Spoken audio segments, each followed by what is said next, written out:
Tukoy na po raw ng NBI ang 20 pangalan ng persons of interest na at umano'y posibleng makapagtuturo sa kung sino ang umano'y nakausap ni Vice President Sara Duterte para ipapatay si Pangulong Marcos Jr. at maging sila unang ginang Lisa Araneta at maging si dating House Speaker Martin Romualdez. Isiniwalat po ni NBI Director Melvin Matibag sa cross-examination sa kanya ng depensa sa impeachment trial kahapon. Paliwanag po ni Matibag kasama po sa kanila pong iniimbestigahan ang naturang mga tao at ilang pang uniform personnel at ilang miyembro daw mismo ng security group ni VP Sara. Ay pa kay Matibag, nasa 6 to 7 out of 10% ang chance na matutukoy nila ang mismong hitman. Hindi rin po iniaalis daw ng NBI ang posibilidad na isa sa mga yan ang mismong kinontrata ng Vice Presidente. We are narrowing it down already to less than 20 individuals at may mga pangalan na po kami nito. Sa katunayan po, yung iba po rito, kausap na po namin yung kanilang mga pamilya o kakilala.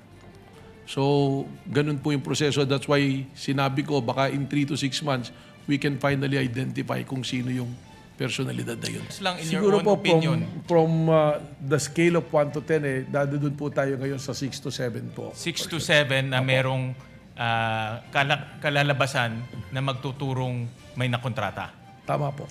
Ang tinig ni NBI Director Melvin Matibag, natanong po naman ng depensa si Matibag kung ang pakay ng kanila pong investigasyon ay para lamang mabuo ang kaso laban kay VP Sara.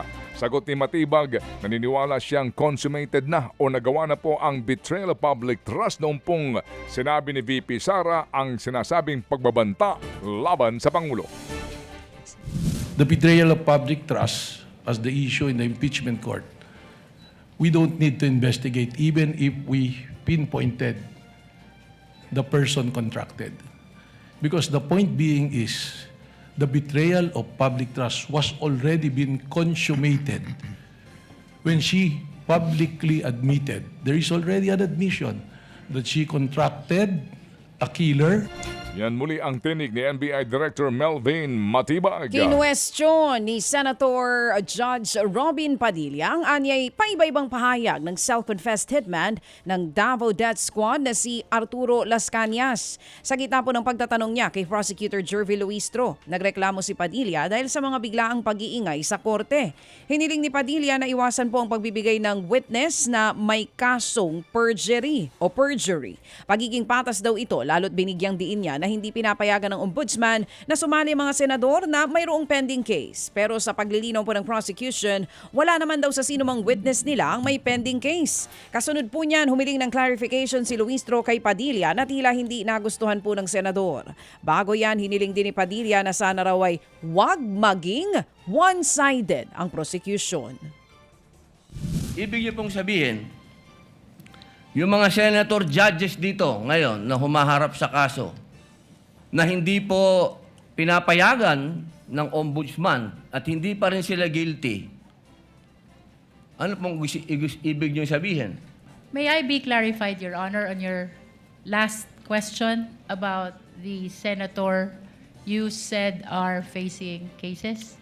Alam niyo po, malinaw na po yung sinabi ko and wala po kayong karapatan magtanong.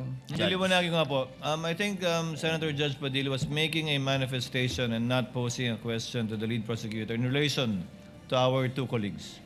Sana hindi one-sided ang ating persecution. Ano? Yan nga po ang tinig ni Senator Robin Padilla at ni Lead Prosecutor Jervy Luistro maging ni Presiding Officer Attorney Cheese Escudero. At kahapon nga po pagkatapos lamang ng naturang day trial ay nagbigay po ng pahayag ang ilang prosecutors at sinasabi na ang prosecution po ay one-sided para po sa prosecution. Dahil yan po ang kanilang tungkulin habang ang defense po ay one-sided para po naman sa defense. Ang binabanggit po nila Prosecutor Kapunan at Prosecutor Luistro na obligasyon ng prosecution na maging one-sided para ihayag ang kanilang kaso laban sa Vice Presidente. Teacher, Naghain po naman ng not guilty plea si Senador Rodante Marcoleta sa mga kaso pong kinakaharap niya sa Sandigan Bayan. humarap po sa hukuman si Marcoleta at kapwa niya mga akusado na sina Mike Defensor para po sa arraignment o pagbasta ng sakdal kahapon. Naghain sila ng not guilty plea sa kaso pong paglabag sa PD 46 na nagbabawal sa mga opisyal ng pamahalaan na tumanggap ng regalo. Habang nasa Sandigan Bayan ay binawi na rin po ni Marcoleta ang kanya naunang mosyon na ipabasura ang isa pa niyang kaso ng plunder. Kaya nga po'y para daw mabasahan na siya ng sakdal at mapabilis po ang proseso. Naghain din siya ng not guilty plea sa naturang kaso. Ang pareho pong kaso ay kaugnay pa rin sa umano'y pagtanggap ni Marcoleta na nasa 75 million pesos habang siya ay nakaupong congressman. Nakatakda po ang pre-trial ng mga kaso sa August 10. Sa ibang balita, mga kapatid, pinatawag po ng Pilipinas at ng China ang kani-kanilang envoy kasunod po ng tensyon sa Yungin Shoal. Hindi na nagbigay pa ng detalye si Chinese Ambassador to the Philippines, Jing Quan, sa naging pag-uusap nila ng Pangulong Bongbong Marcos Jr. Pero nagkaroon daw sila ng malalim at makabuluhang palitan ng pananaw na nakatuon sa paghahanap ng solusyon. Pinatawag na rin ng Beijing ang Philippine Ambassador to China kaugnay sa insidente. Una nang iginit ng China ng Philippine Navy ang pasimuno po ng tensyon sa Yungin Shoal, pero muli po yung tinabla ni Defense Secretary Gibo Chodoro. Ayon po kay Chodoro, sinadya at planado ang panguudyok ng China Coast Guard. These Chinese Coast Guard provoked. They went beyond the no-cross line of any military ship. And so they were confronted by the Nabsoyu contingent inside. Our troops will not do that without a provocation. They are in no position to provoke whatsoever. Yan nga po ang tining ni Defense Secretary Gibo Chodoro. Sa lagay nga po ng panahon, patuloy pong binabate ng pag-asa ang tropical depression na Kiapo na nasa loob po ng ating Philippine Area of Responsibility. Huling namataan ang bagyo sa layong 950 kilometers silangan po ng Central Luzon. Ito'y may lakas ng hangin na aabot sa 45 kilometers per hour at pagbuksong hanggang 55 kilometers per hour. Kumikilos ang bagyo pakanluran, hilagang kanluran sa bilis na 20 kilometers per hour.